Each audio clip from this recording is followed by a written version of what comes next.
तो राधे राधे बच्चों, आपका स्वागत है हमारे इस चैनल पे। और मैं उम्मीद करता हूँ कि आप मस्त होंगे, स्वस्थ होंगे और अपनी पढ़ाई बेहतर तरीके से कर रहे होंगे। तो आइए आज हम चलते हैं अपनी नेक्स्ट क्लास की ओर। और मैंने आपको पिछली क्लास में चैप्टर नंबर 2 प्रकाश का अपवर्तन स्टार्ट किया था और हम लोग उसमें अपवर्तन के नियम को पढ़ लिए थे। आज हम लोग देखेंगे आगे। आज हम लोग सबसे पहले पढ़ेंगे अपवर्तनांक। अपवर्तनांक क्या पढ़ेंगे? अपवर्तनांक क्या है? ठीक है, तो हम मान लेते हैं कि देखिए ये हम ले लेते हैं आपका, ये इधर हम मान लेते हैं सघन, विरल, और ये हम मान लेते हैं सघन। जब प्रकाश विरल से सघन में जा रही है, विरल से सघन में जा रही है तो अभिलंब की ओर मुड़ जाती है, पता है ना। और जब सघन से विरल में जाती है तो अभिलंब से दूर जाती है। ये तो आप लोग पढ़े होंगे।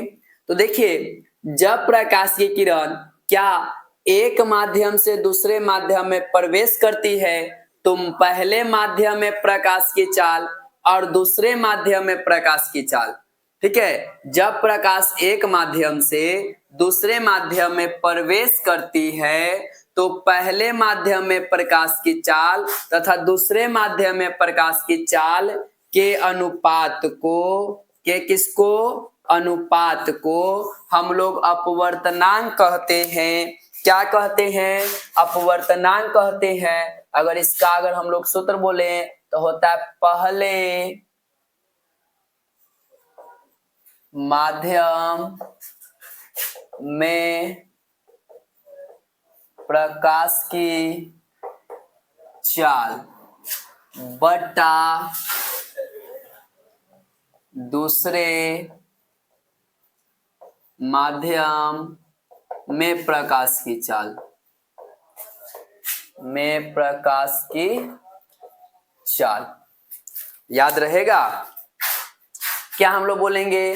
अपवर्तनांक क्या बोलेंगे? पहले माध्यम में प्रकाश की चाल तथा दूसरे माध्यम में प्रकाश की चाल के अपवर्तनांक को, पहले माध्यम में प्रकाश की चाल तथा दूसरे माध्यम में प्रकाश की चाल के अनुपात को अपवर्तनांक कहते हैं। हमें भी कह सकते हैं जब प्रकाश की किरण एक माध्यम से दूसरे माध्यम में प्रवेश करती है तो पहले माध्यम में प्रकाश की चाल तथा दूसरे माध्यम में प्रकाश की चाल के अनुपात को अपवर्तनांक कहते हैं। याद रहेगा।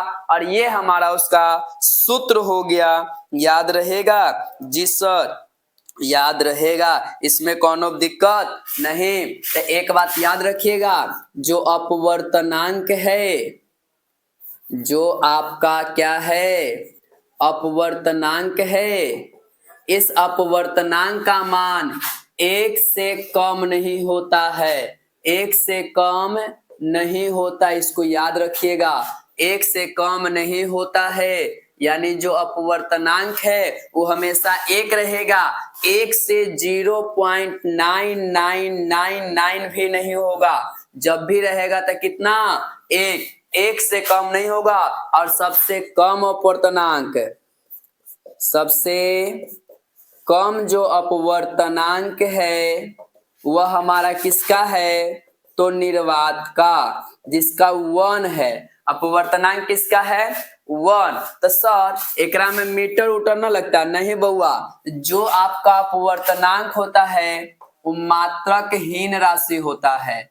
मात्रकहीन राशि है। मात्रकहीन मतलब इसका कोई भी राशि नहीं होता है।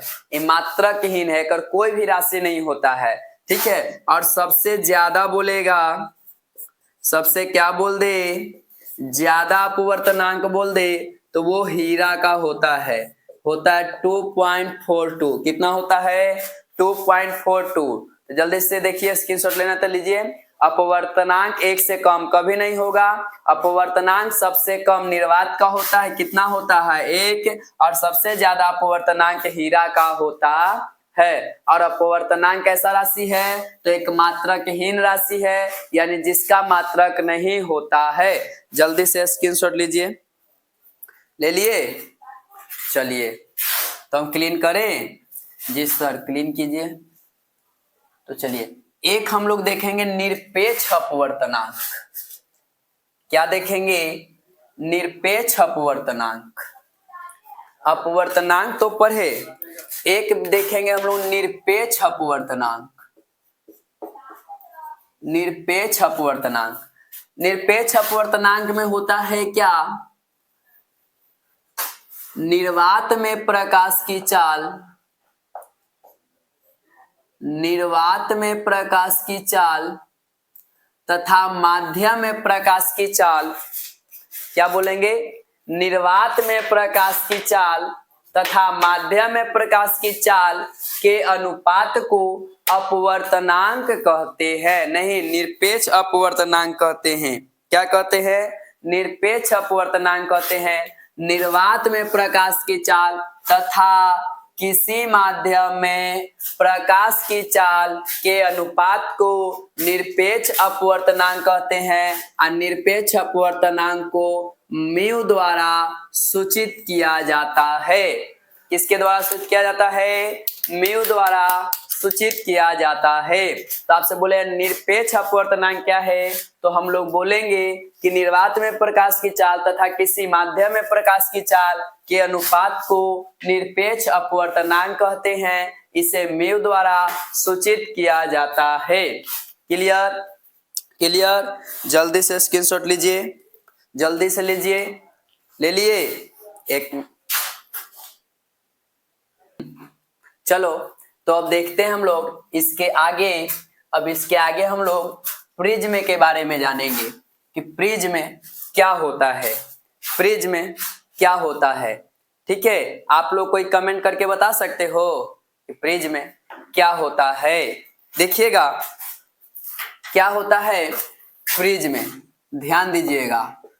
प्रिज्म, ठीक है, प्रिज्म पूछेगा आपसे क्या होता है प्रिज्म, तो हम लोग बोलेंगे कि प्रिज्म एक ऐसा पारदर्शी पदार्थ होता है, पारदर्शी पदार्थ होता है जो तीन आयताकार, याद रखिएगा पारदर्शी पदार्थ, पारदर्शी मतलब जिससे प्रकाश पार हो जाता है।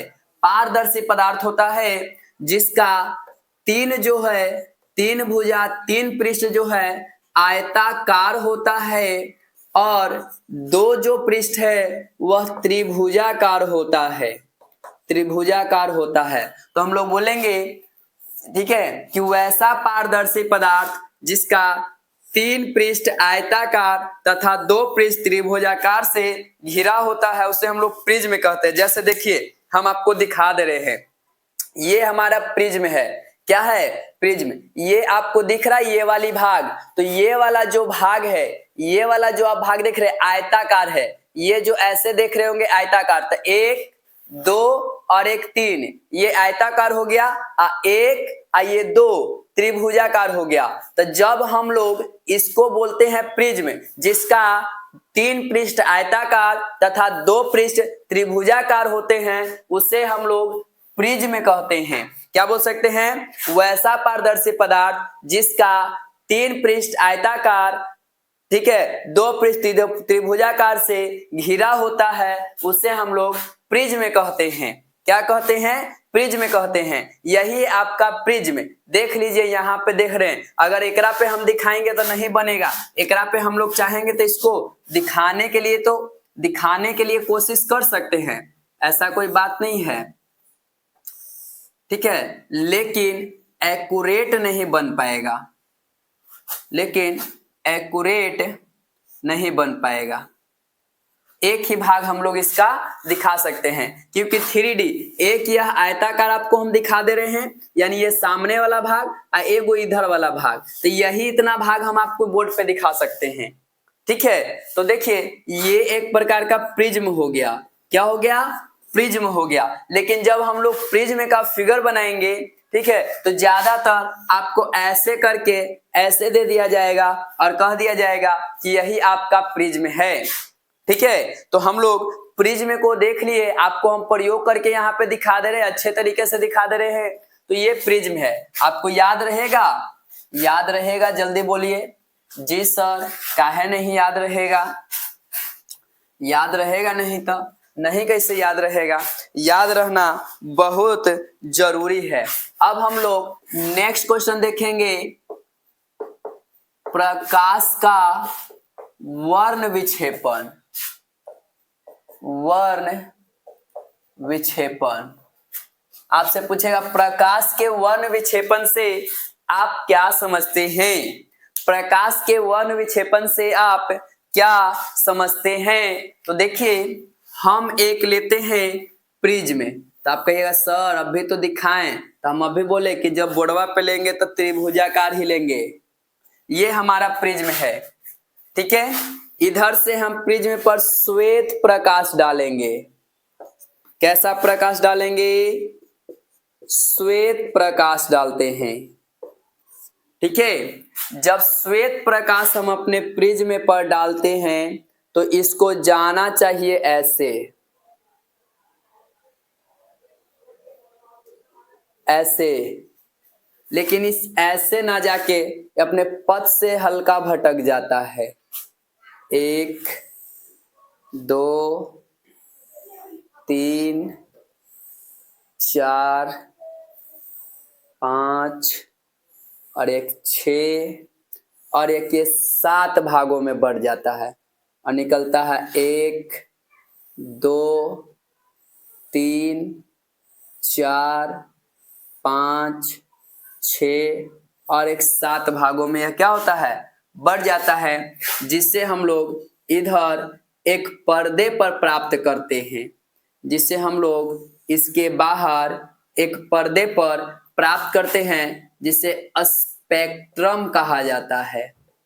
क्या कहा जाता है? स्पेक्ट्रम, या इसी को कहा जाता है वर्णपट।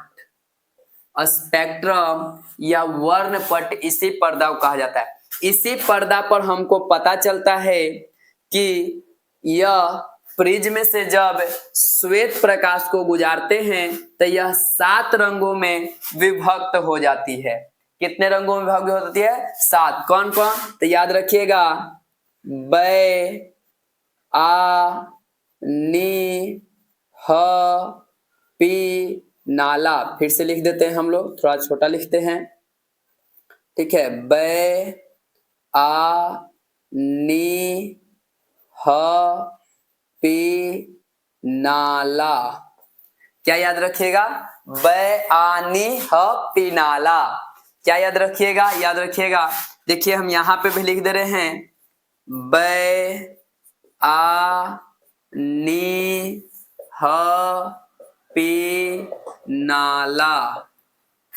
क्या याद रखिएगा? बै, आ, नी, ह, पी, नाला। याद रखिएगा, बै, आ, नी, ह, पी, नाला। याद रखिएगा। जी सर याद रखेंगे। तब बै से, तो सर बै से बैगनी, ब से बैगनी, अ से सर तो अ से आसमानी, आसमानी। कहीं कहीं इसको जामुनी भी कर देगा, जामुनी। इसको बैजानी ह पिनाला भी कहीं कहीं लिख देता है, बैजानी पिनाला लिख देता है। तब बैजानी पिनाला बोले या बै आनी पिनाला बोले, दोनों सेम है। कहीं कहीं इसको जा कहीं कहीं आ बोलता है, तो आसमानी बोले या जामुनी। फिर होता है आपका नीला, ठीक है। उसके बाद ह से हरा, पी से पीला, ना से नारंगी, ना से नारंगी, ला से लाल, ला से लाल। तो बै जानी पिनाला याद रखिए, बै आनी पिनाला याद रखिए। दोनों में से कोई, या तो जा लगाइए या तो आ लगाइए। लीजिए हम जाए लगा देते हैं। आप लोग ज्यादातर जामुनिया देखते होंगे, लीजिए जा लगा देते हैं। जा मतलब होता है जामुनी, बै जानी और पिनाला, लो जा ही लगा देते हैं। बैजानी ह पिनाला, यानी बैगनी, जामुनी, नीला, हरा, पीला, नारंगिया और लाल। याद रहेगा? जी सर याद रहेगा। चलिए अब एक बात याद रखिएगा, जब 7 रंग हम लोग इसमें करेंगे तो जब नीचे से ऊपर की ओर बढ़ेंगे, अगर कलर में नीचे से ऊपर की ओर यानी बैगनी से लेके लाल तक जाएंगे तो जो तरंग धैर्य होता है, तरंग धैर्य होता है वह बढ़ता है। वो तरंग धैर्य क्या होता है? बढ़ता है। एक बार देखिए याद रखिएगा, जब हम लोग नीचे से ऊपर की ओर जाएंगे तो तरंगदैर्घ्य बढ़ता है और विचलन यहीं लिख देते हैं, और विचलन घटता है। ठीक है, विचलन का मतलब होता है फैलना। ठीक है, तो जब तरंग ऊपर यानी नीचे से ऊपर की ओर जाएंगे, किसमें, श्वेत प्रकाश के 7 रंगों में नीचे से ऊपर की ओर जाएंगे तो तरंगदैर्घ्य बढ़ेगा और विचलन का मान घटेगा। लेकिन ऊपर से नीचे आओगे तो आपका जो तरंगदैर्घ्य है यह घटेगा और विचलन बढ़ेगा। एक दूसरे के उल्टा होता है, नीचे से ऊपर तो तरंगदैर्घ्य बढ़ेगा तो विचलन घटेगा। ठीक है, अब विचलन बढ़ेगा तो तरंगदैर्घ्य घटेगा, दोनों एक दूसरे के विपरीत होता है। ठीक है, यहां तक बता दिए। अब हम लोग देखते हैं प्रकाश का वर्ण विक्षेपण किसे कहते हैं। तो जब प्रिज्म से श्वेत प्रकाश को गुजारा जाता है तो वह 7 रंगों में विभक्त हो जाता है।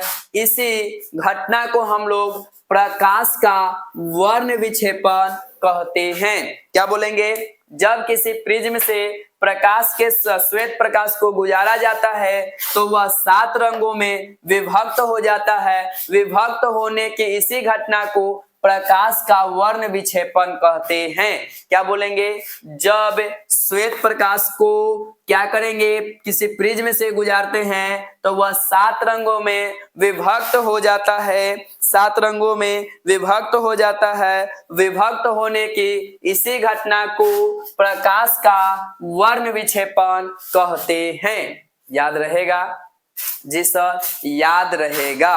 तो देखो ये जो प्रिज्म है आई प्रिज्मा पर से अगर हम श्वेत प्रकाश डालेंगे ना, अगर आपको तो यहाँ दिखाना पॉसिबल नहीं है लेकिन कोशिश करेंगे कभी धूप में इसका वीडियो बना देंगे।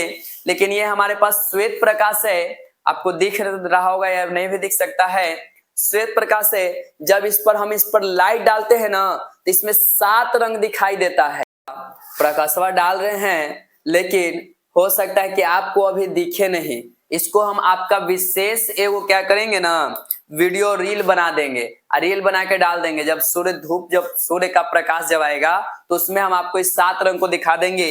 इस 7 रंग को देखने के लिए हमको एक पर्दा की जरूरत होती है जिसे हम लोग वर्णपट या स्पेक्ट्रम कहते हैं। वर्णपट या स्पेक्ट्रम कहते हैं। तो आपसे पूछता भी है कि वर्णपट या स्पेक्ट्रम क्या है, तो बोलेंगे प्रिज्म के बाहर स्थित वैसा पर्दा, प्रिज्म के बाहर स्थित वैसा पर्दा जिस पर श्वेत प्रकाश के 7 रंगों को देखा जाता है, उसे हम लोग वर्णपट या स्पेक्ट्रम कहते हैं। आई वर्णपट जो स्पेक्ट्रम होता है ना, ये 2 प्रकार के होता है बुआ। एगो होता है शुद्ध स्पेक्ट्रम, शुद्ध वर्णपट, ठीक है, एगो होता है अशुद्ध वर्णपट, अशुद्ध वर्णपट। ठीक है, एगो शुद्ध वर्णपट एगो अशुद्ध वर्णपट। शुद्ध केकरा कहेंगे, तो वैसा वर्णपट जिस पर सभी रंग एकदम साफ दिखाई दे, कोई दिक्कत न हो। जैसे आपको हमारा जो यह नजर आ रहा है बढ़िया से एकदम शुद्ध हो गया, तो वैसा स्पेक्ट्रम वर्णपट जिस पर सभी रंग एकदम स्पष्ट दिखाई दे उसे हम लोग शुद्ध वर्णपट कहते हैं। और वैसा स्पेक्ट्रम जिस पर ये जो है कुछ धुंधला दिखाई दे, कुछ सही से दिखाई दे या धुंधला दिखाई दे, तो धुंधला दिखाई देना है तो ओकरा बोलेंगे अशुद्ध वर्णपट, यानी अच्छी तरीके से नहीं दिखाई देगा तो अशुद्ध, और अच्छा तरीका से दिखाई देगा तो शुद्ध बोलेंगे। क्लियर है, क्लियर है जी सर, क्लियर है। आगे बढ़िए, आगे बढ़े, बोलो जल्दी, बोलो जी सर। अब अगर आपसे बोले कि यह जो श्वेत प्रकाश आप लाएं प्रकाश का वर्ण विक्षेपण से, अब हम लोग क्या करते हैं कि अगर आपसे क्वेश्चन पूछ देगा कि बउआ बताओ कि कैसे पता करें, बोल देगा कि श्वेत प्रकाश में 7 रंग होते श्वेत प्रकाश 7 रंगों का मिश्रण होता है। कैसे? प्रयोग द्वारा बताए। अब कैसे होगा? श्वेत रंग यानी श्वेत रंगों का जो 7 रंगों का मिश्रण होता है, ठीक है, तो 7 रंगों का मिश्रण होता है कैसे, उसको हमको बताना पड़ेगा। तो उसको बताने के लिए कुछ नहीं करेंगे, जो ये हमारा बैजानी ह पिनाला है, इसी में बस एक काम करना है, ठीक है। ये हमारा स्पेक्ट्रम ये हम निकाल लिए थे। अब इसी के पास एगो क्या करेंगे कि उल्टा ऐसे करके उल्टा लेके आ जाएंगे। उल्टा लेके आएंगे कोची, तो उल्टा इसे रख देंगे प्रिज्म में, उल्टा प्रिज्म में रख देंगे, ठीक है। ऐसे हम लोग क्या करेंगे, इस पे उल्टा प्रिज्म में रख देंगे, ठीक है। इस पर फिर डालेंगे ऐसे, ठीक है, ऐसे डालेंगे।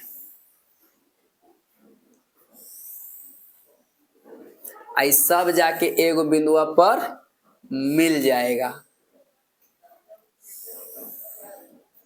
कुछ ज्यादा मोड़ दिए, और थोड़ा सा इधर लूज रखना चाहिए, नहीं तब तो मिलेगा ना सही से।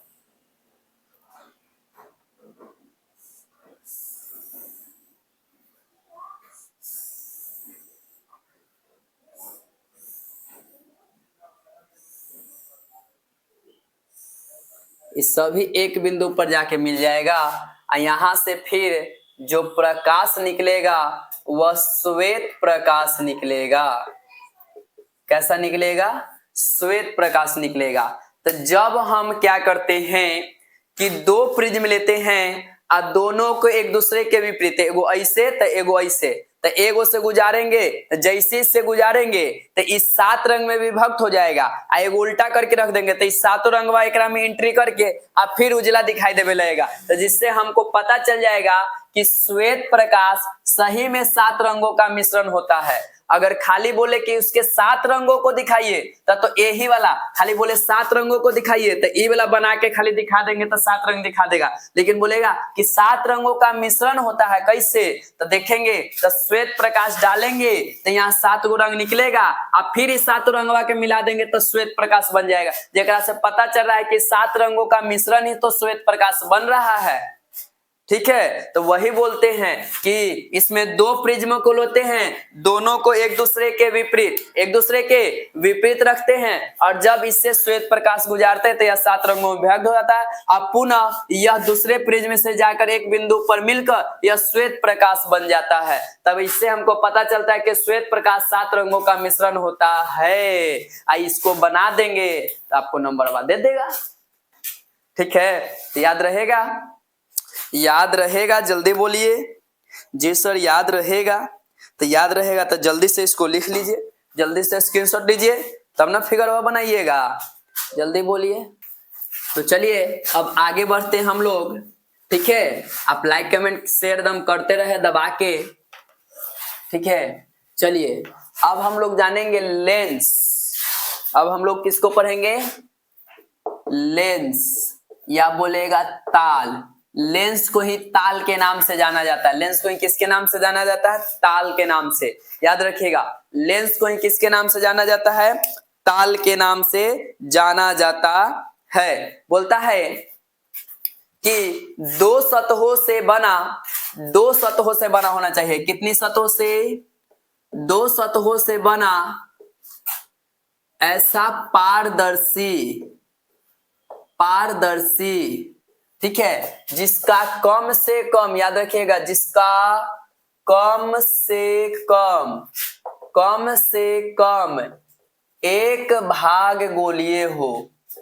एक भाग कैसा हो? गोलीय हो, ठीक है। लेंस 2 सतहों से बना ऐसा पारदर्शी पदार्थ जिसका कम से कम एक भाग गोलीय हो उसे हम लोग लेंस कहते हैं। क्या कहते हैं? लेंस। जैसे देखिए हम ये बनाते हैं,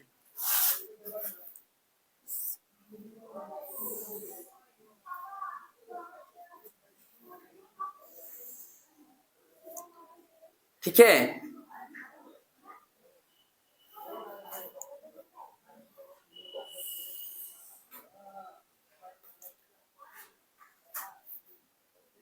गड्ढा ज्यादा, ये हो गया आपका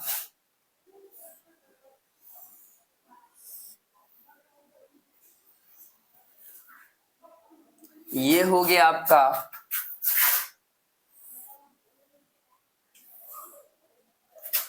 ये हो गया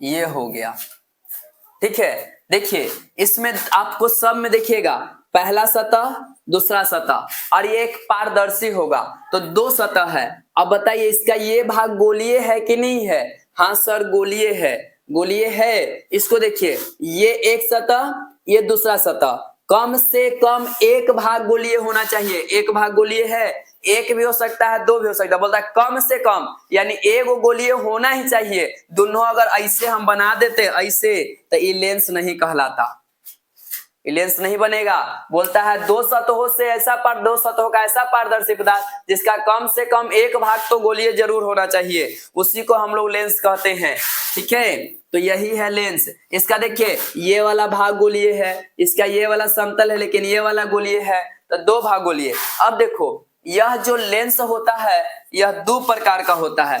एक होता है अवतल लेंस, एक होता है उत्तल लेंस। एगो अवतल लेंस आ एगो उत्तल लेंस, अवतल लेंस आ एगो उत्तल लेंस। के प्रकार के? दो प्रकार के, एगो उत्तल लेंस सॉरी एगो अवतल लेंस आ एगो उत्तल लेंस। तो अवतल लेंस केकरा कहेंगे? तो वैसा लेंस जिसके किनारे का भाग मोटा आ बीच का भाग पतला, किनारे का भाग मोटा आ बीच का भाग पतला होता है, उसे हम लोग अवतल लेंस कहते हैं। क्या कहेंगे? वैसा लेंस जिसके बीच का किनारे का भाग मोटा आ बीच का भाग पतला होता है उसे हम लोग अवतल लेंस कहते हैं। याद रहेगा, वैसा लेंस जिसके बीच का भाग पतला और किनारे का भाग मोटा होता है उसे अवतल लेंस कहते हैं। और वैसा लेंस जिसके किनारे का भाग पतला और बीच का भाग मोटा होता है उसे ठीक है। वैसा लेंस जिसके किनारे का भाग पतला और बीच का भाग मोटा होता है उसे हम लोग उत्तल लेंस कहते हैं। क्या कहते हैं? उत्तल लेंस कहते हैं। याद रहेगा? जी सर याद रहेगा। चलिए तो याद रखिएगा, वैसा लेंस जिसके किनारे का भाग मोटा बीच का भाग पतला हो उसे अवतल, और वैसा लेंस जिसके किनारे का भाग पतला बीच का भाग मोटा हो उसे उत्तल। देखिए हम आप लोगों को दिखा भी देते हैं, ये लेंस है, इसको अवतल लेंस कहते हैं, ठीक है। देखिए इसमें जब छोड़ते हैं ना तो ये बिचवा वाला मोटा लगता है, ये बिचवा वाला मोटा है, आई किनारे वाला पतला होता है। ये होता है हमारा अवतल लेंस। ये देखिए एक जब बिचवा वाला देखिएगा तो पतला होता है और किनारवा वाला मोटा होता है, तो ये होता है उत्तल लेंस। हम लेंसवा रख ले हैं, एकरा प्रयोग करके दिखाएंगे। एकरा में हम आपको साफा दिख रहे होंगे। चलो बच्चा, अरे देखो गलती से हो गया था मिस्टेक। देखो बीच का भाग पतला और किनारे का भाग मोटा है, यानी ये अवतल लेंस है। ई अवतल लेंस है। आ ई वाला देखो बीचवा के भाग मोटा आ किनारे का भाग पतला है, यानी ई उत्तल लेंस है। तो ई वाला जो दिख रहा होगा उत्तल लेंस है, आ ई वाला आपको जो दिख रहा होगा कौन लेंस है, तो ई अवतल लेंस है, आ ई उत्तल लेंस है। हम रखले हैं, आपको प्रयोग करके दिखा देंगे। बाय मिस्टेक से उस थोड़ा सा पहले जो बताए थे वो गड़बड़ा गया था, याद रखिएगा। बीच वाला पतला आ किनारे वाला मोटा रहेगा तो कहलाएगा कुछ, जल्दी बोलो, अवतल। बीच वाला मोटा आ किनारे वाला, सॉरी, बीच वाला पतला आ किनारे वाला मोटा रहेगा तो अवतल, आ जो बीच वाला मोटा आ किनारे वाला पतला रहेगा वो कहलाएगा उत्तल। Clear clear. तो चलिए आज के लिए इतना ही, अब मिलते हैं अगली क्लास में।